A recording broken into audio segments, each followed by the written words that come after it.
Facebook, we are Sompa 93.1, and then you can also share the link as we gather. Seated with me here are my two able panelists in the person of the controversial Benedict Asante Eboa and the security expert extraordinaire Bright Yabuama. Good morning, gentlemen. At your introduction, Speaker, there's so Kasayana, yes, someone. Yatrasian no pay, dear nature go, and Rachama would to me what are Yoko for? As I say, bail not went to me MBT bail conditioner. One more day at Tono Sono, and the sureties are no more share Nimono. What was the bail conditions and what was the sureties are? Now was say omutumi di corner with 18 rad. I'm say oh man baby die. Oh man a nice bunk bed. Just say just sofa bed. Ti baby a oda ne ho jojo no de nra. Obeso ya no pem say ne ho betutu ne kakra. Enti omo share ni mu so be miti e bail no na omatimi ayede.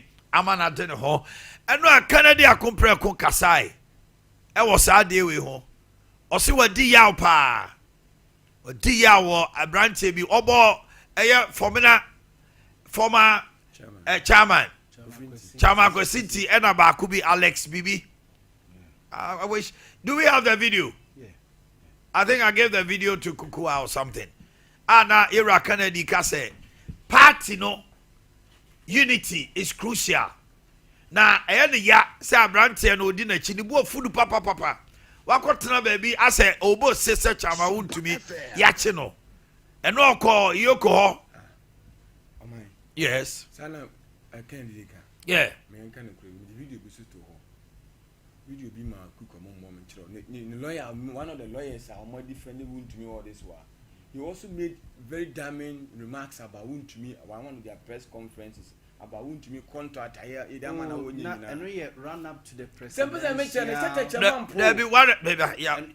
Asante. You should have let me finish. The old video. I am talking about this recent video. Says Yachi wound to me na Kennedy call Yoko ho.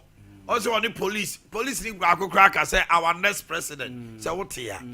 Na assembly nyina say Kennedy akompre ko say in this MPP Emma many G say obi wa huye here ma. Also omra se bedwafie. Anytime I to force in Beko court, the entire minority boycotted Parliament. Omunyina di koja bebo omumrim. Eba koja to forcing. Say 2 o'clock na court no be wia. They will all march to court and after omaba edume they are not sitting. Speaker will have to be forced. Edume be not say ababa be nkrabu ofu. So omuma. They had solidarity with that to forcing to the end. Until or say obi ti say wound to me na bibi say ya ada Kennedy wonim say wound to me jina ba omi achi ba we onim but also a party ba enti enkabo mu yade a omu hiama party no and enti was say from na friend say Kwasinti and this young man Alex Tete or something or say the boy food because Abrante di na chi enti ahwa na ya kamia say Onokrana I said the kutu pass on my day. And he was so loud and clear said me boy food papa. A idea and a call. Now our penny job mama say more cotton near my money more Ghana for. Mr. Mo. See no any 1 Ghana to $1. Hey, I'll focus how I tell you. Only my dear, the Akobane say when the CD appreciate to the level to say $1 1 CD, exports abroad will be extremely expensive. And only a Greek. See the command from it is a expensive more so Debbie, oh, Cotonia Mawa Manone, Mena Meto, Nani boy at Nasaminto. Oh, I'm on a phone. Aye. ade enema sa cocoa ne that be also your indigenous banche ne body exports. Pineapple No no sa ndema na ye ton. It gives out that last as of 2024.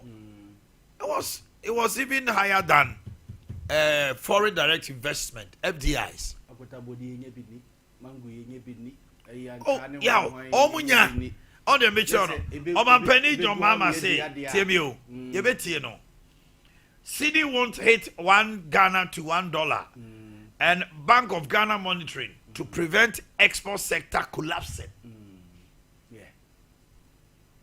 Yenti Omanhene di enti okasa. Ebi mo omo kra niema, omo kofa omo de niema so ekoton.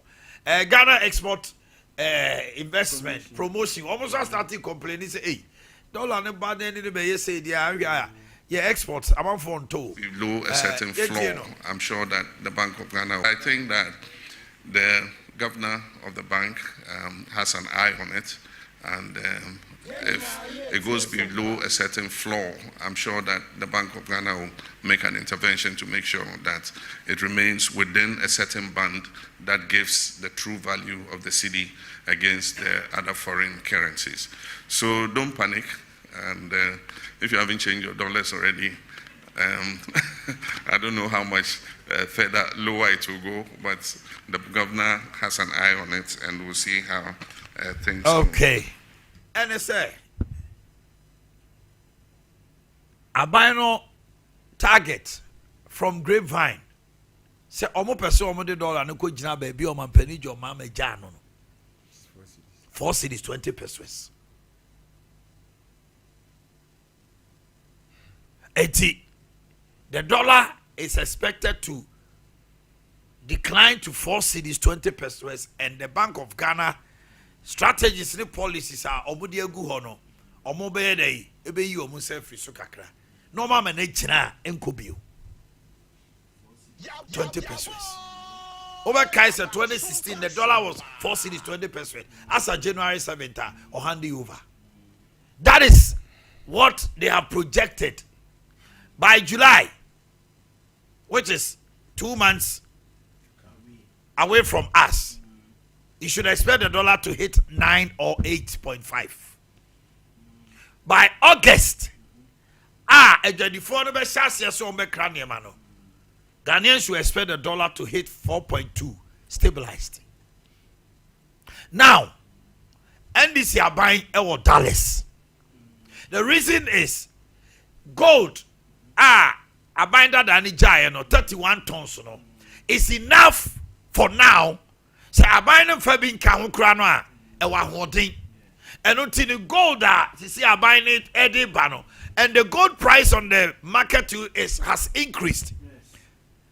Just March to April, government was able to get $2.5 billion worth of gold proceeds. You resiama ja 459 million de gumu 459 million no. And at that moment, no, so now Obia and Crabibia. Utime. Obia no Crabibia. And are buying so and spend it. There are certain multilateral contracts that was buying $80 and for the time being, I buying so much negotiation. The another moye go on DDEP, no, they will start making payments in 2026. So the dollar is available. Very good. And there, nanka MPP for so betima ye. Abrana Ghana for soon say. Omo di gold no do be 25 tons no. And ka 6 tons no sika no kom so betima jabi egum. E dey gina. And no not papaya. You. And no not the same be catch na ye be say nipa before say obetima ma dollar number 10. Then so a knee-jerk reaction. They want to short the dollar. And the cedi, you know, they are building gold reserves. And nothing about Panabekasa. A Siama Ban who said there be. Sikano say, Ghana Sika say, dollar or go say a day. It was MP before you did they say, or to me for 1 ton of gold. Or the Gumsana a day. It's a prudent measure. Okay, Mamifa, 3 tons enkeka 31 tons so near 34 tons na dollar na 18 na Ghana for air kutiao gold baby gold no na se gold na ma pe gold no ye betimi de ye bibia bo man na me sika wan dia adenti ene wo se chencherenchene a me sa so nkototo gold no meguo na amanfo osu na business say na sika ne gia na eje na ne fe ye mia ne se me say you gold reserve ye ja 8.7 billion dollars who ye na at opposition Oba you know he has been smart adesi omunko hwe no anom ye nani chine ya omunko hwe no mfa ne metena se krache ene Ghana fo nkasa wo ni kenu me dem dia akotede bia me kom se woni kenu firi ato mfa ba akotia no mfa ba akontira say ken dia se mo se mo hu no land bien say mo awoba say date no me man oba be odidi nya say man for spy no that is obon ka say OSP and ka say we wanted waba be reach if you wanted who feel said that can over that pelfie say among for say me say do ma fe ma na say no twa no kakra bo US kakra na say land o ko chaska yeah asanjo go chaska to UK US on special scan be UK to chaska doctors go chaska wow eti asante obi ka say aban we enye ono na aya ho maintenance they saw an avenue ebetimi aboa how on earth na Ghana ha within a space of 1 month dollar timi atia mende kofo yi omo dollar ti semra na covid-19 ba na amount for 2 musika gu and the 4.2 no yaw the way a man are buying it when the government begins to spend definitely the dollar because I was buying it certain contracts nominated in dollars no but you see I buying no betia busia biana DDEP bonds no 2026 it's a few way I buy no fiscal space the dollar bia cocoa dear gold dear be nyina Ghana I buy no there it's e na me ya metimi ama enru ha mitua ka no se dollar no page no mukura na entimi galopisa ebe ko but mo se sidi no so no na pre enti akosro akra no ebi obetimi de na wie be 6 as 7 yes which is favorable now adwadifo no hwe stability pot give yourself like June July obo say amount for start akaso okoyika eswate okoyika okoyiri niam eswate enti the market price mechanism na be fan ho aniama so baba fom akota pot asemi ni o boy unse boys no omo to niam also master take o master take complain say those times and cd no e was no mo fee say omo e boka but omo to niam na ebia oton na de wo abrochi na nipa na tua ne ka otua ne ka na ogisika na oba besesa say ezika na bi so hu nti omo so start ya say enyinyi so wo say cd na nya ahode de ba say na ka cho say ma me say na sika some go so samba ye na say swati because ya man $200 mo na wonya 32 million 32 million ave no omo call ya mba ya omo de 2200 2004 naba was in nana necessary no wati 800 amana de say inka sadia na on say reduction the appreciation siri na nyina no I was say a reflecting in pricing and now will be say now maybe do with $16 and $100 to me to 10 cement bags na say dollar no eba 15 and eba 10 kwana I also time says kanwa eto 15 no 15 cement bags no and no na be ma ya hu ni say ampa city no appreciation so ban for so because say mama team dollar no abebedu 4 city 4.2 na work kana 26 na 4.2 no how was cost of production cost of living no the fund dey name baba from to low level ana o man farmer there will be still be a hardship I want say no ebeye more because no, but at that time, no 4.2, it was on a very high. And a high, no, the mimic can say, I be bought from. It was that time, no, almost 1.2. And you do 4.2, no, not a very high. Yeah, no, high. Very good. But we know 4.2 now, they ban. It has come to its barest minimum. And above from no, it was a reflective. That time, let me reflect because 4.2 now, you know. Not to say another time, about 17, 18. They say above from no. And yet, a double phone corner 7 more money. No. Everybody, Obia, what did you be? And also be at senior muscle. Now, it will be a easiness, no, it will be a nebi. Or more a diamond hang. Oh, also, when you now have sending a man buffalo. Yes, he say, I would not say no chroma, say no man for Tom dying in dollars.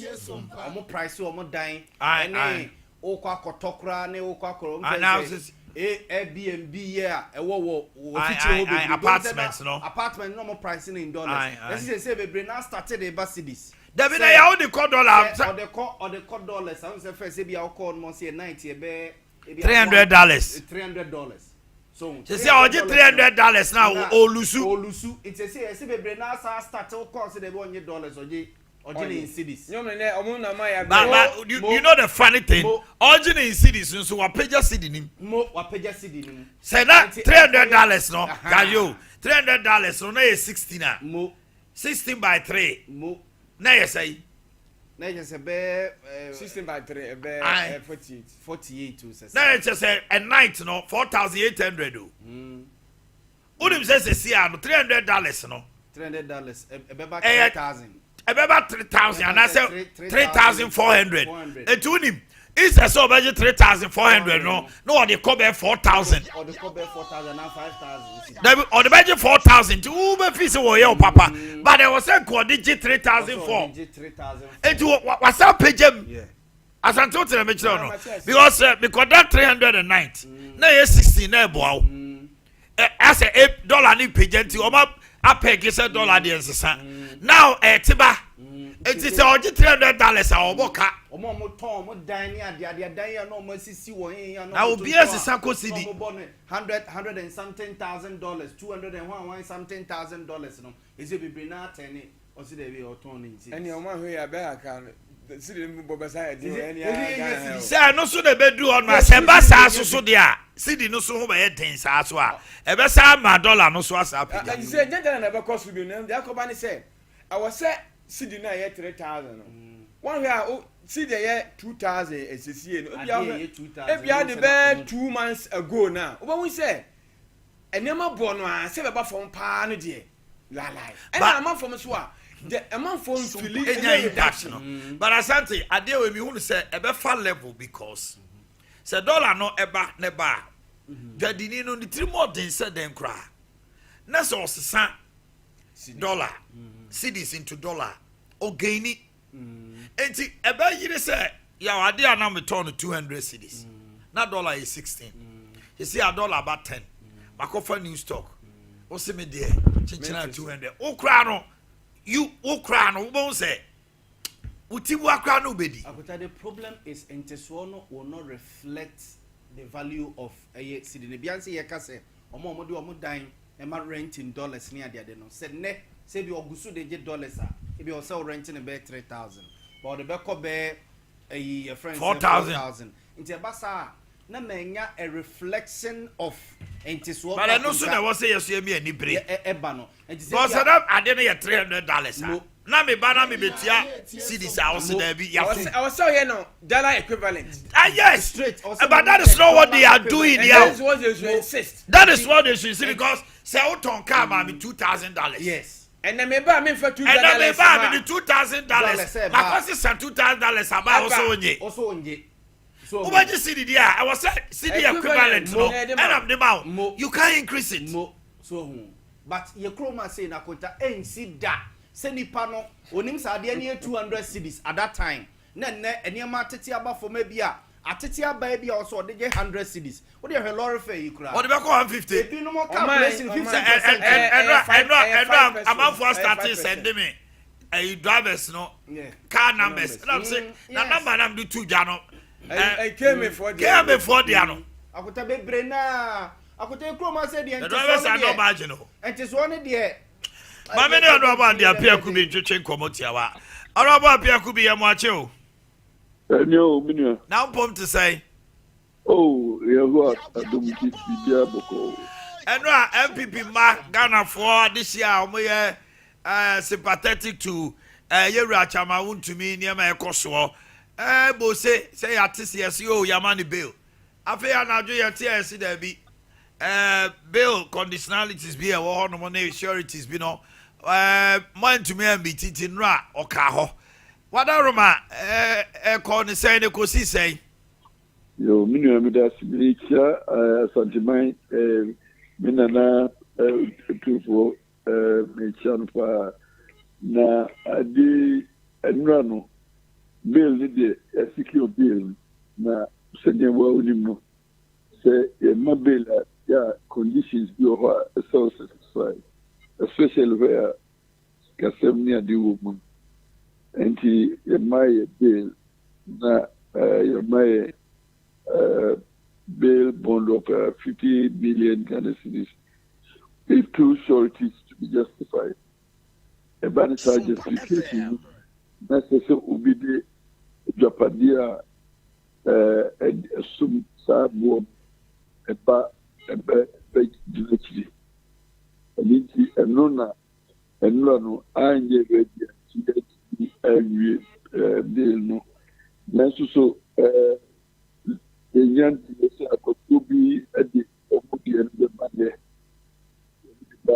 Na a verification. Let's just say a humanosity that came out to me. The fee na Oba Susua na investigation Kobia Yoko for some way. Na Matos. So we muhu bibia say ye ho no Ye ran the Apia Kubi. Wadama edie sobo ankasa no mo de aboye ra wontumi e wo mremu se wafom mechanic ya wa ka kiro se sobo allegation mo ye se mo susu se of course financial loss most market in Fantuansa because almost any my charge and he said my allegation and it's up to them say provide particulars now I explain how he would have caused financial loss you hold more I do say okay. Etu wa rehemu se bia nenkwa wiye de na bia wa free yeko ho. Me pa boni se adomfo no e adom no adopawi me adom mo de bebre na etini etu anamo no na sisi chama susu se no last secretary na enti di anko last week with the enti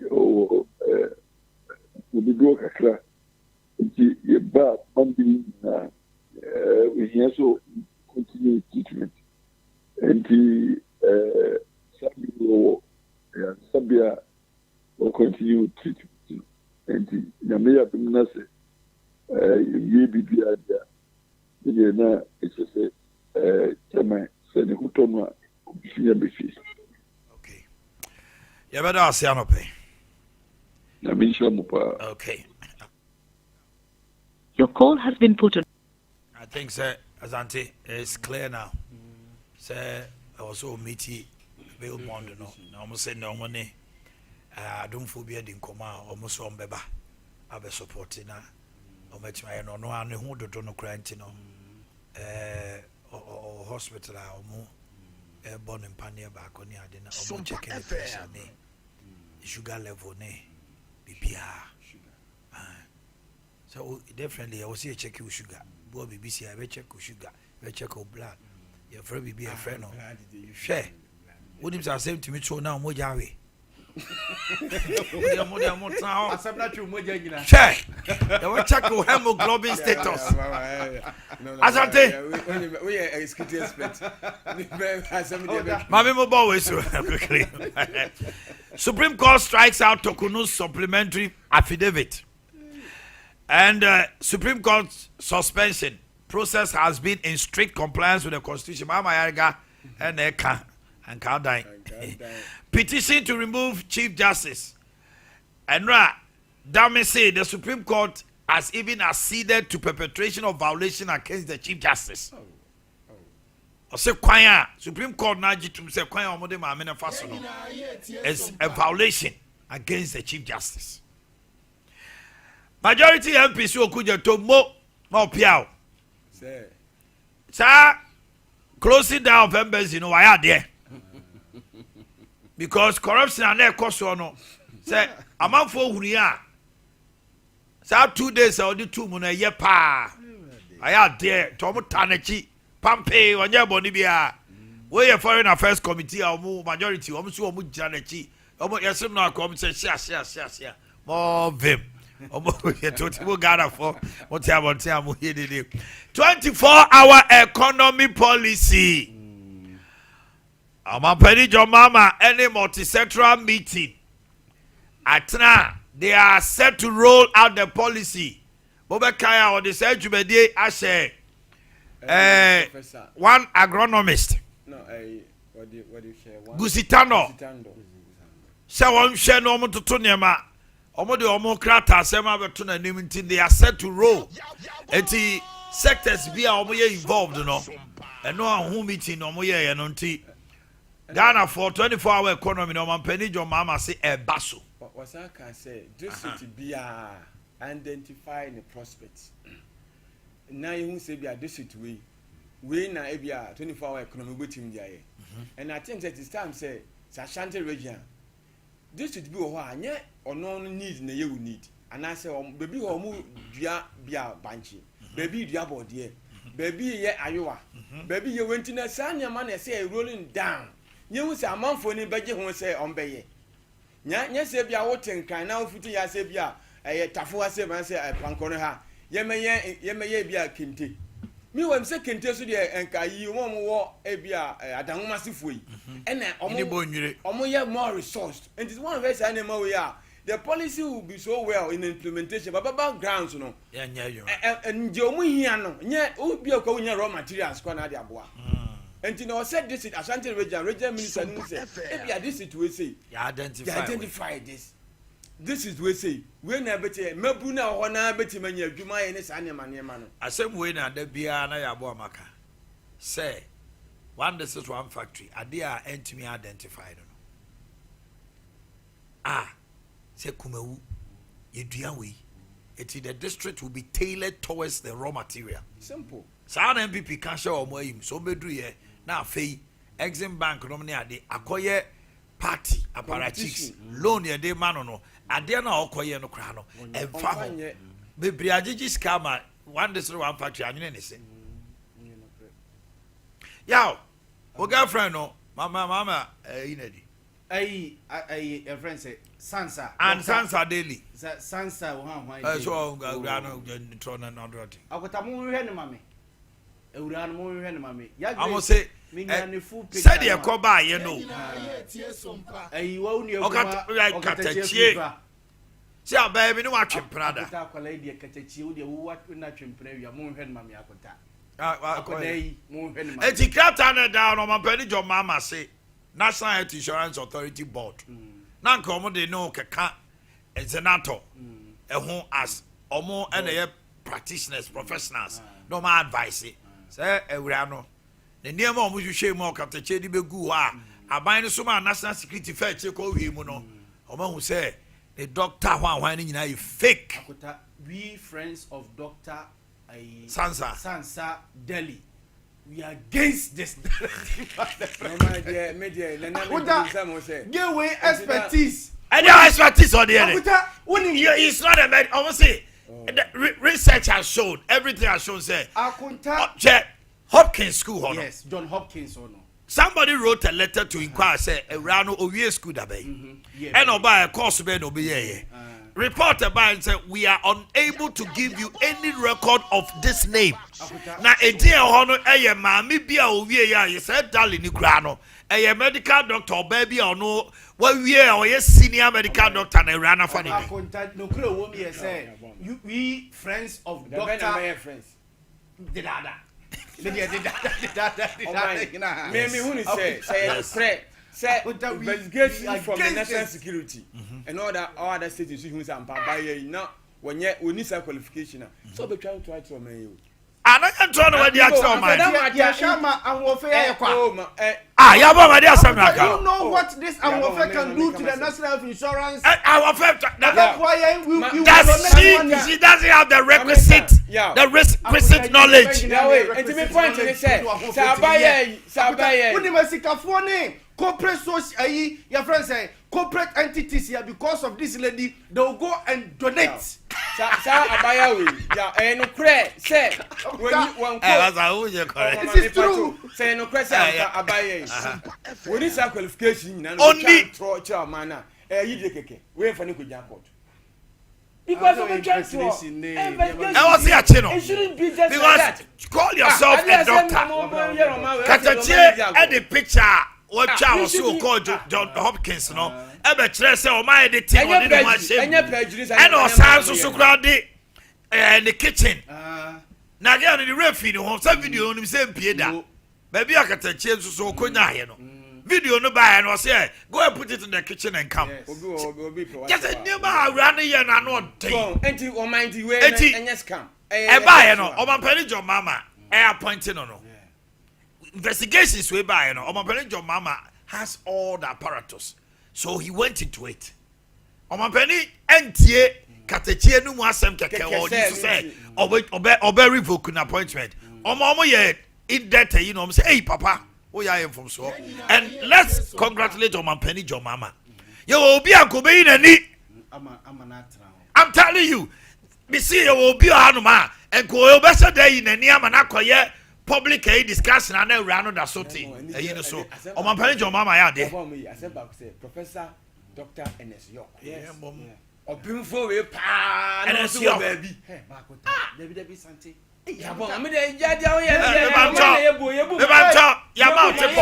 It is time for tip off. Akota dia na edibu o man. Dr. NHIA. Yebu man yemu ma. Akota obabia omabia akosu bia. Omabia akosu bia. Orlando. Me fra hu tie o na hote wo.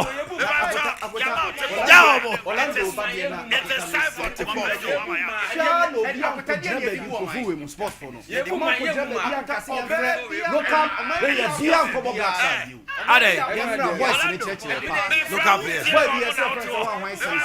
I'm the number 5 today. What had the saying? What had the saying na? What to konir musi friends come poku se dey. Oh, akuta when no man for only coaches no man. Okay. It's time for tip off. Yababa is giving you a